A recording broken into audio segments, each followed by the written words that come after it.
I traveled 5,472 miles in Ikebukuro's Japan just to play F-Zero.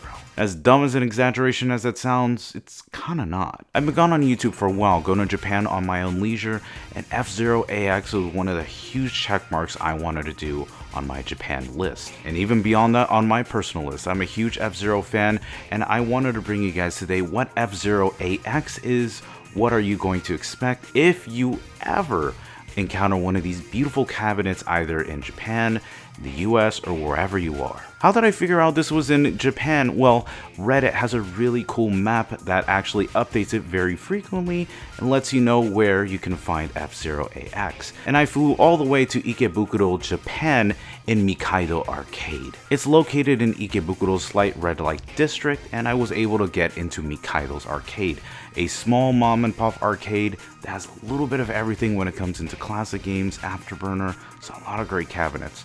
Couple disclaimers. Mikaido was so kind enough to let me record specifically F-Zero AX and the cabinet. However, they asked me specifically not to record the Patreons or the arcade itself. So footage will be strictly on the arcade and footage of that arcade. Second, there are some features on the arcade that won't be working because it doesn't work. I'll get into that. So what was the plan for F-Zero AX? To give a little background, F-Zero AX is a companion part of F-Zero GX that came out in 2003. It is a joint effort between Nintendo, Sega, and Namco, dubbing themselves the Triforce, and putting F-Zero cabinets all throughout the world.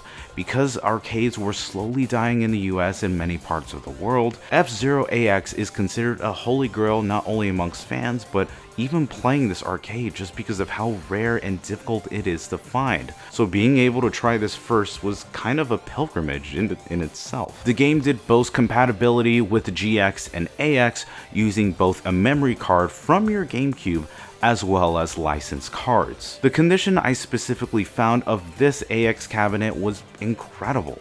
I didn't see many dings or misses. It looked very nice and very well kept. Usually CRTs of this era, you'd see them dying, but I was very surprised to see how bright and beautiful the CRT is. I could only assume it's been maintained and managed. Also, the controls and everything felt very nice. It didn't feel sluggish. It didn't feel like it was breaking. But there was one thing that I was very disappointed of. There are memory card slots. For the first one is a GameCube memory card. I did personally bring two memory cards, both a US F-Zero save as well as a Japanese F-Zero save. Both unfortunately not only didn't work, but I can't confirm that both regions even work on this, so that's another thing. What's so cool though about the GameCube memory card is it allows interactivity between GX and AX. For example, being able to play the game a couple of times allows you to unlock new racers and machines in F-Zero AX and lets you transport them into GX. It's very cool to see that interactivity even though I didn't see that happen in person. And while in order to get these racers, you had to have an arcade that was close by, but thanks to things like an action replay, you can unlock many of these racers and machines with no problem at all. The second problem was the card slot itself.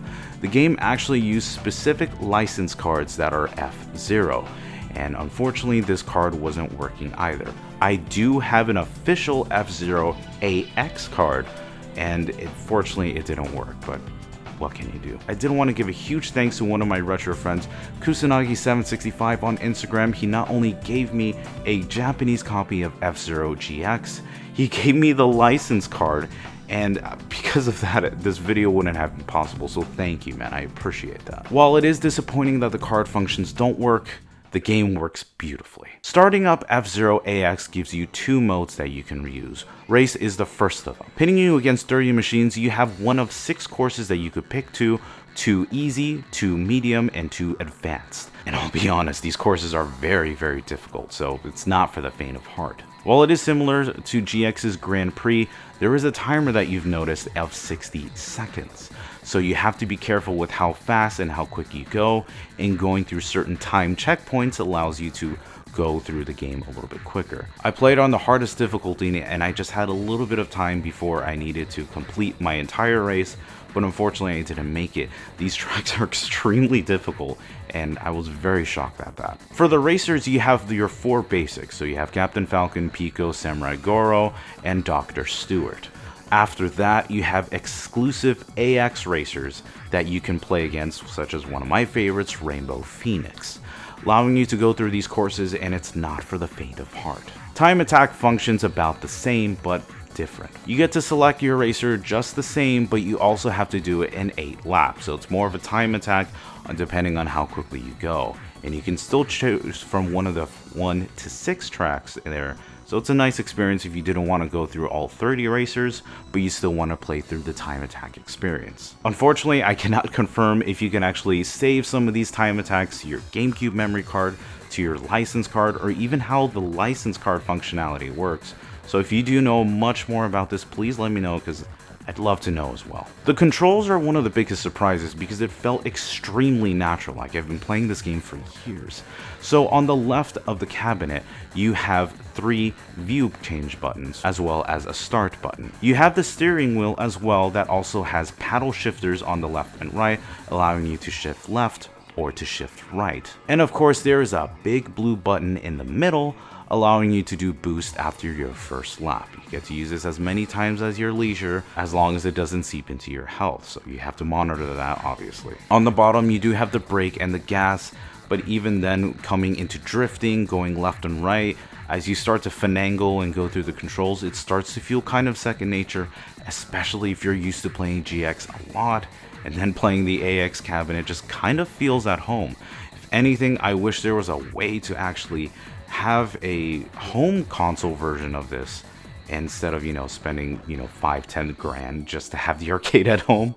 It would be nice to have something like that without breaking the bank. I had an hour experience of playing F-Zero AX before the arcade was about to close because I came pretty much at midnight after a long day in Ikebukuro, but it was such a lovely experience to be able to play this cabinet and experience it for what it is. It's not often an individual can play F-Zero AX, and for me, like, I am a huge fan of this franchise.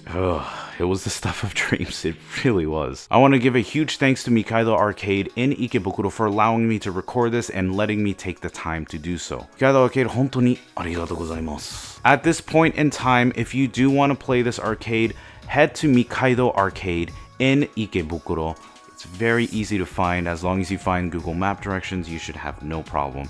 But hopefully it's still there if you're ever visiting Japan, or if you've even seen some other F-Zero cabinets, let us know in the comments down below. Or what are your favorite F-Zero experiences, or have you played F-Zero AX? Let me know down in the comments below so we can have a great discussion.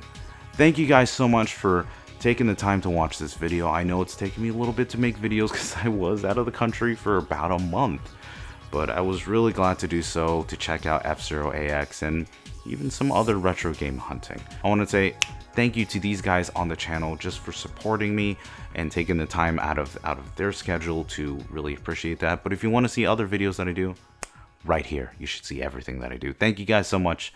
I really appreciate your time, and I'll see you very soon.